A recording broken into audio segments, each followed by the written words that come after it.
আজকে যখন বাংলা পক্ষ রানুছায়া মঞ্চে যে বাজেটে বাঙালিদের বিরুদ্ধে বঞ্চনা হয়েছে, প্র্যাকটিক্যালি বাঙালিকে লুণ্ঠন করা হচ্ছে যেভাবে, তার বিরুদ্ধে যখন প্রতিবাদ সভা করছিল, সেখানে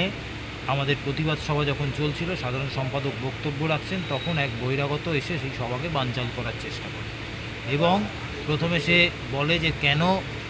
বিজেপির বিরুদ্ধে বলা হচ্ছে, তারপরে সে বাঙালিকে বাংলাদেশি বলে।